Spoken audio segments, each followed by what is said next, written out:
दोस्तों arm wrestling में hook जो है वो एक ऐसी टेक्निक है जो कि प्रायोरिटी होती है ज्यादातर आर्म रेसलर्स की, क्योंकि हुक जो है वो आपकी बॉडी की एक तरीके से नेचुरल मूवमेंट होती है जो कि आपकी बॉडी खुद आपको विन करने के लिए देती है। और इस बात को आप इस तरीके से भी समझ सकते हैं कि अगर आपने अपनी लाइफ में कभी भी पंजा नहीं लड़ाया हो और तब भी आपको पंजा लड़ाने के लिए कहा जाए तो 90% चांस है कि मैच के स्टार्ट होते ही आपकी जो पहली मूवमेंट होगी वो हुक से रिलेटेड होगी। और क्योंकि ये एक नेचुरल मूवमेंट है तो आप इसमें अच्छी खासी स्ट्रेंथ भी बिल्ड कर सकते हैं। और देखा जाए तो हुकर्स की स्ट्रेंथ जो है वो ज्यादा होती है कंपेयरली टॉप रोलर्स से, पर वो अलग बात है कि वो अपनी 100% स्ट्रेंथ का यूज तब कर पाते हैं जब उनका हुक जो है वो लग जाता है। और हुकर्स को अपना हुक लगाने में और खेलने में सबसे ज्यादा प्रॉब्लम आती है वो आती है टॉप रोलर्स के अगेंस्ट। तो अगर आप भी एक हुकर है और आप भी प्रॉब्लम फेस कर रहे हैं टॉप रोलर्स के अगेंस्ट, यानी कि आपकी रिस्ट जो है वो बार बार फ्लैट हो रही है, आपका हुक नहीं लग पा रहा है और आपको लगता है कि आपके पास इनफ स्ट्रेंथ नहीं है एक टॉप रोलर्स को हराने के लिए, तो आज की वीडियो आप ही के लिए होने वाली है। तो चलिए वीडियो को शुरू करते हैं।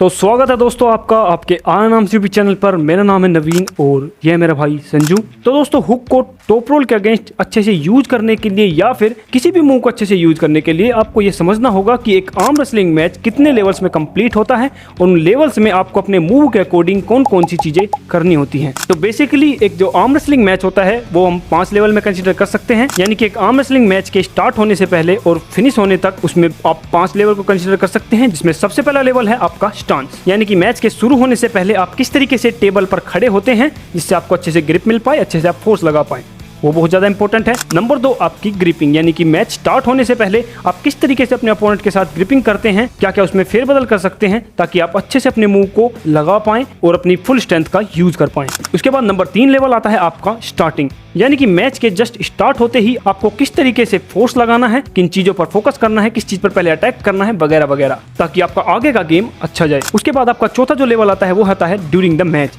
यानी कि सारी कोशिश करने के बाद भी मैच अगर बीच में फंस जाता है तब आप क्या क्या चीजें कर सकते हैं अपने अपोनेंट को आपके मूव में फंसाने के लिए, उसे डोमिनेट करने के लिए या उसे हराने के लिए। और उसके बाद 5वां और लास्ट लेवल आता है पिनिंग, यानी कि जब कभी भी मैच जो है वो बिल्कुल पिनिंग साइन पर फंस जाता है, चाहे आप वहां पर फंसे हो या आपका अपोनेंट फंसा हो, तो उस सिचुएशन में आप क्या कर सकते हैं ताकि आपका लगा लगाया मूव और बना बनाया मैच बिगड़ न जाए।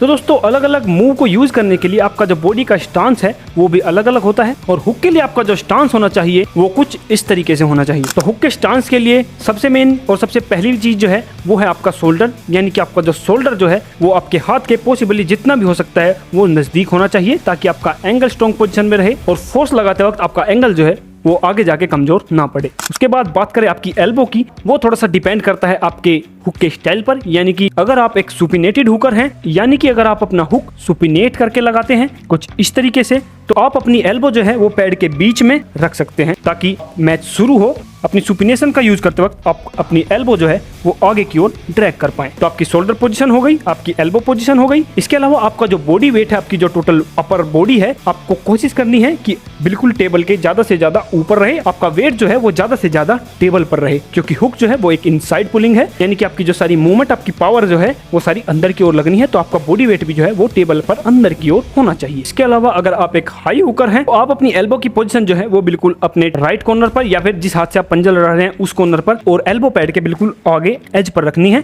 ताकि आप अपने अपोनेंट को एकदम हाई हुक करके और पीछे की ओर ड्रैग कर सकें, क्योंकि हाई हुक में आपको कपिंग के साथ साथ बैक प्रेशर भी लेना होता है जिससे आप एल्बो जो है आपको पीछे की ओर ड्रैग करनी पड़ती है। और इसके अलावा अगर आप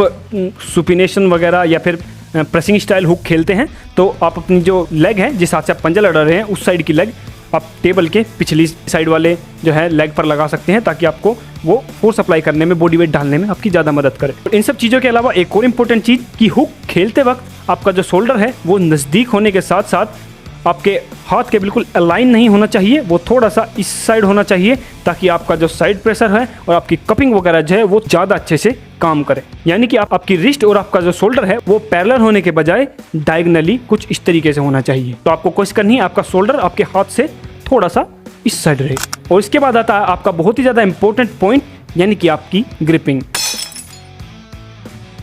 तो ग्रिपिंग जो है दोस्तों वो बहुत ज़्यादा इंपॉर्टेंट रोल प्ले करती है ये डिसाइड करने में कि आपका मूव आप अच्छे से लगा पाएंगे या नहीं लगा पाएंगे, और मूव का लगना ही आपके लिए सबसे ज़्यादा इंपॉर्टेंट होता है। हुक के लिए दोस्तों आपकी सबसे पहली और सबसे मेन चीज जो है वो है आपकी फिंगर स्ट्रेंथ। और अपनी फिंगर स्ट्रेंथ आप तब अच्छे से यूज कर पाएंगे जब आपकी फिंगर रेंज अच्छी होगी। यानी कि अगर आपकी फिंगर रेंज आपके अपोनेंट के सिर्फ थंब तक ही आ रही है तो जाहिर सी बात है कि ना आप अपनी कपिंग स्ट्रेंथ अच्छे से यूज कर पाएंगे और ना ही आप अपना साइड प्रेशर अच्छे से यूज कर पाएंगे। तो आपकी फिंगर रेंज जितनी ज्यादा होगी उतना ही आपके लिए बेनिफिशियल होगा। तो आपको हमेशा मैच में कोशिश करनी है कि आप अपनी फिंगर रेंज जो है वो ज़्यादा से ज़्यादा ले। इसके लिए आप अपना जो राइजर है वो इस तरीके से उठा सकते हैं, अपनी एल्बो आगे की ओर कर सकते हैं ताकि आपके पास काफ़ी ज़्यादा जगह हो अपनी फिंगर से अपने अपोनेंट के हाथ को कवर करने के लिए। आपको हमेशा कोशिश करनी है कि आपके अपोनेंट की जो ये नकल वाली लाइन होती है जिसको हम कहते हैं टॉप रोल लाइन, उस तक आपका हाथ पहुंच जाए या फिर उससे आगे पहुंच जाए तो और भी ज़्यादा अच्छा है। आपको हमेशा कोशिश करनी है कि आपकी जो रिस्ट है वो हल्की सी पीछे की ओर बेंड होने की बजाय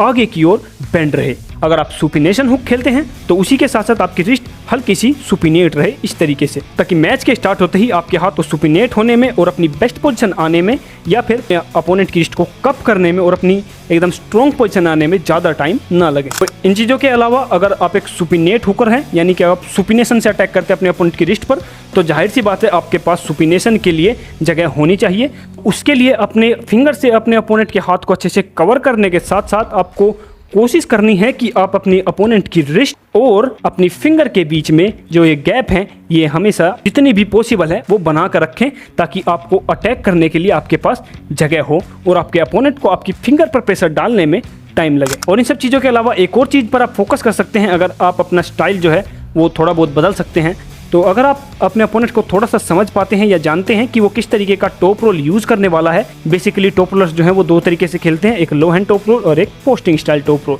तो अगर आप ग्रिपिंग में थोड़ा बहुत बदलाव कर सकते हैं तो आपको ये देखना है कि आपका अपोनेंट जो है वो एक लो हैंड टॉप रोलर है तो आपको ग्रिप जो है वो कभी भी लो प्रेफर नहीं करनी है। हालांकि अगर आप बिल्कुल सुपिनेट होकर ही हैं, आप उससे अलग ग्रिप में नहीं खेल सकते, तो आप अपनी बेस्ट पोजीशन में ही खेलिए, वहीं आपके जीतने के भी चांस है। बट अगर आप चेंज कर सकते हैं तो आपको प्रेफर करनी है हाई ग्रिप ताकि आपकी जो फिंगर्स पर प्रेशर है वो उसके लो हैंड से कम पड़े। उसके अलावा अगर वो एक पोस्टिंग स्टाइल टॉप रोलर है तो हम प्रेफर करेंगे कि आप अपनी ग्रिप जो है वो अप की बजाय लो प्रेफर करें ताकि आप अपने अपोनेंट की रिस्ट को आराम से कंट्रोल में ले पाएँ और कप कर पाएँ। तो ये हो गई आपकी इंपॉर्टेंट चीज़ें ग्रिपिंग के लिए जो कि आपको एक टॉप रोलर के अगेंस्ट बहुत ज़्यादा मदद करेंगी। तो आपकी ग्रिपिंग के बाद आपका जो नेक्स्ट पॉइंट आता है वो है आपकी स्टार्टिंग। तो आपकी स्टार्टिंग जो है दोस्तों वो अच्छी होनी चाहिए, वरना आपने कितनी भी अच्छी ग्रिप ली हो, कितना भी अच्छा स्टांस लिया हो, अगर आप अपनी स्टार्टिंग अच्छे से नहीं करेंगे तो जाहिर सी बात है अच्छी खासी स्ट्रेंथ होने के बाद भी आपका जो मैच है वो बिगड़ना तय है। तो एक अच्छी स्टार्टिंग के लिए आपकी सबसे पहली और सबसे इंपॉर्टेंट चीज़ जो है वो है आपकी टाइमिंग। यानी कि मैच के स्टार्ट होते ही यानी कि रेडी गो के साथ आपका जो कनेक्शन है वो बहुत अच्छा होना चाहिए और आपकी जो रिएक्शन टाइम है यानी कि आपकी मसल का जो रिएक्शन है अपने मूव में जाने के लिए, आपकी कपिंग की स्पीड, आपकी शोल्डर नजदीक आने की स्पीड, यानी कि अपने ओवरऑल अपने मूव को चलने की आपकी जो टाइमिंग है, आपकी स्पीड है वो अच्छी होनी चाहिए। तभी आप अपने मूव को अच्छे से लगा पाएंगे और बिना स्पीड के और बिना अच्छी टाइमिंग के आप एक अच्छे आर्म रेसलर बन भी नहीं सकते क्योंकि वो बहुत ज़्यादा तेज होते हैं। अपनी स्पीड और अपनी टाइमिंग पर आपको वर्क करना है, बहुत अच्छे से आपको कोशिश करनी है स्टार्ट करने की। रेडी गो के साथ एकदम से आपको स्टार्ट करना है, आपको कप करना है या फिर आपको इस तरीके से सुपिनेशन में जाना है, जो भी हुक आप खेलते हो। इसके अलावा जो पॉइंट हमने ग्रिपिंग में बताया था वो यहाँ आपको बहुत ज़्यादा काम आएगा। यानी कि आपको आपकी ग्रिप लो प्रेफर करनी है या हाई प्रेफर करनी है,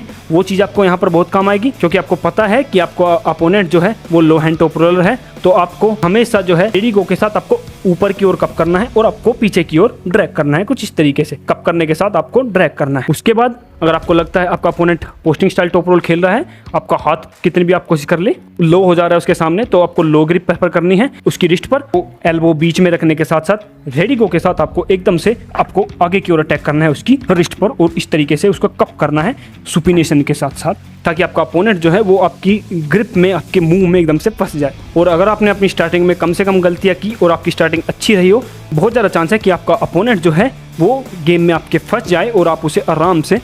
पिन कर दें, हरा दें। पर अगर फिर भी आपके अपोनेंट की स्ट्रेंथ अच्छी है या फिर वो गेम अच्छा खेलता है तो हो सकता है कि मैच जो है वो बीच में अटक जाए। और यही है आपका नेक्स्ट पॉइंट यानी कि ड्यूरिंग द मैच। तो इसमें दो कंडीशन हो सकती हैं। नंबर एक कंडीशन जो ज़्यादातर होती है यानी कि आप अपने अपोनेंट को अच्छे तरीके से अपने मूव में नहीं ले पाते हैं, जहां आपका हुक भी हल्का सा लगा हुआ होता है और उसकी प्रोनेशन जो है वो भी उसके पास थोड़ी सी होती है। तो इस सिचुएशन में मैच जो है वो बीच में फंस जाता है। तो उसके लिए आप क्या क्या चीज़ें कर सकते हैं। नंबर 1 चीज़, जिसमें नंबर 1 की एल्बो जो है वो पीछे की ओर है, तो आपको कोशिश करनी है कि अपनी फुल फिंगर पावर और कपिंग पावर का यूज़ करते हुए अपनी एल्बो जो है वो आगे की ओर ड्रैग करें, जिससे आपकी कपिंग जो है उसमें आपको फ़ायदा मिलेगा और अपनी हो सकता है आप अपनी अपोनेंट की रिस्ट को पूरे तरीके से कंट्रोल में ले लें। इसके अलावा अगर आपकी एल्बो ऑलरेडी जो है वो बिल्कुल आगे है और तब भी आपका मैच जो है वो कुछ इस तरीके से फंसा हुआ है, तो आपको कोशिश करनी है पहले अपनी एल्बो, अपनी फिंगर और अपनी कपिंग का पूरा यूज़ करते हुए पीछे की ओर ड्रैग करने की, उसका थोड़ा सा सेंटर लेने की और फिर आगे की ओर, जैसा कि मैंने बताया, एल्बो ड्रैग करके उसको कप करने की। इस तरीके से अगर आपका अपोनेंट आपकी कपिंग में, आपके मुंह में फंस जाता है तो आप उसे पिन कर सकते हैं, तो बहुत अच्छा है। वरना अगर वो तब भी आपकी कपिंग में नहीं आ रहा है अपनी एल्बो ड्रैग और अपनी कपिंग पावर का अच्छे से यूज़ करने के बाद भी, तो एक और चीज़ है जो आप ट्राई कर सकते हैं अपने अपोनेंट को अपने मुंह में फंसाने के लिए, जो कि है जर्क। जी हाँ दोस्तों, तो साइड प्रेशर जर्क जो है वो बहुत इंपॉर्टेंट वेपन है एक हुकर के लिए, क्योंकि टॉप रोलर का जो साइड प्रेशर है वो इतना स्ट्रॉन्ग नहीं होता है जितना स्ट्रॉन्ग जो है वो हुकर्स का होता है। इसमें आपको अपना बॉडी वेट भी पूरा यूज़ करना है और जितनी भी कपिंग आपके पास है उसी के साथ अपनी फिंगर को और अपनी कपिंग को टाइट करते हुए आपको साइड प्रेशर जो है वो जर्क मारने हैं कुछ इस तरीके से। तो इस तरीके से झटके मारने से फ़ायदा ये होता है दोस्तों कि जितनी पावर आप स्लोली लगा सकते हैं उससे ज़्यादा आप हल्का हल्का जो है वो जर्क मार के लगा सकते हैं। और साइड प्रेशर का जो जर्क है वो टॉप रोलर को बहुत ज़्यादा भारी पड़ता है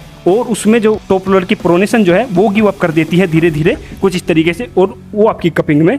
आ जाते हैं। तो ये तो हो गई नंबर 1 कंडीशन, अगर आपका हुक थोड़ा सा आपके पास है और आपके अपोनेंट की प्रोनेशन उसके पास थोड़ी सी है। और नंबर 2 कंडीशन हो सकती है आपका जो अपोनेंट है वो भी अच्छे से हुक खेलना जानता हो, क्योंकि ऐसा नहीं है कि टॉप रोलर हुक नहीं खेलते। टॉप रोलर का जितना स्ट्रॉन्ग टॉप रोल होता है मोस्टली उतना ही स्ट्रॉन्ग उनका हुक भी होता है। अगर आपके साथ वो हुक में इस तरीके से फंस गया है, कुछ इस तरीके से मैच फंस गया, उसे आप पिन नहीं कर पा रहे हैं, तो उस सिचुएशन में आपको क्या करना है, उसको पिन कैसे करना है, यही आपका 5वां और लास्ट पॉइंट, यानी कि पिनिंग।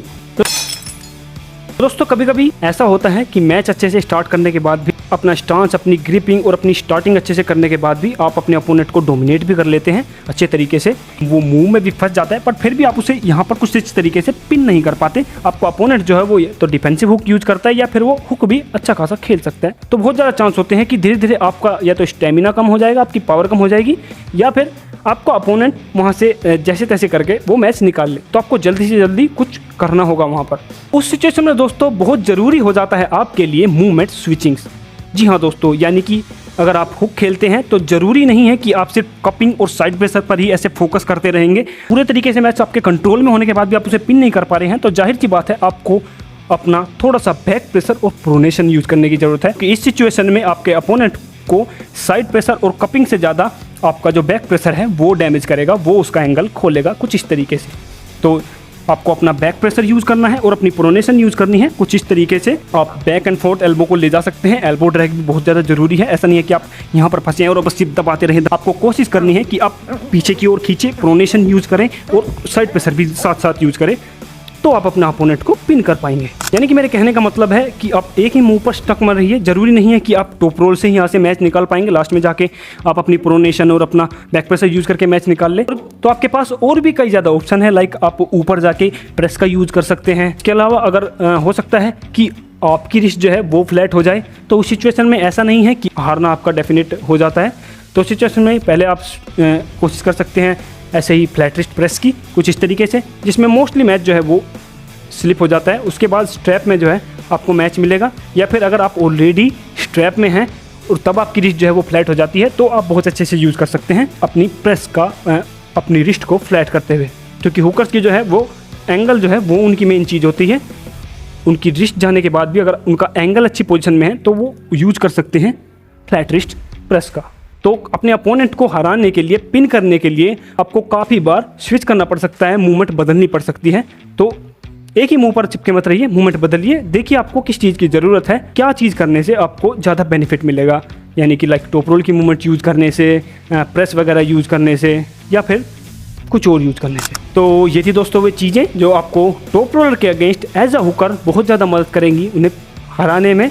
और उनका टॉप रोल फेल करने में। तो इतना ही था दोस्तों आज की वीडियो में। उम्मीद है वीडियो आपको अच्छी लगी। अगर वीडियो अच्छी लगी तो वीडियो को लाइक कर दीजिए और चैनल को सब्सक्राइब कर लीजिए, क्योंकि आगे भी ऐसी वीडियो आती रहेंगी। तो हम मिलते हैं आपको अगली वीडियो में, तब तक के लिए stay training, stay strong, bye bye.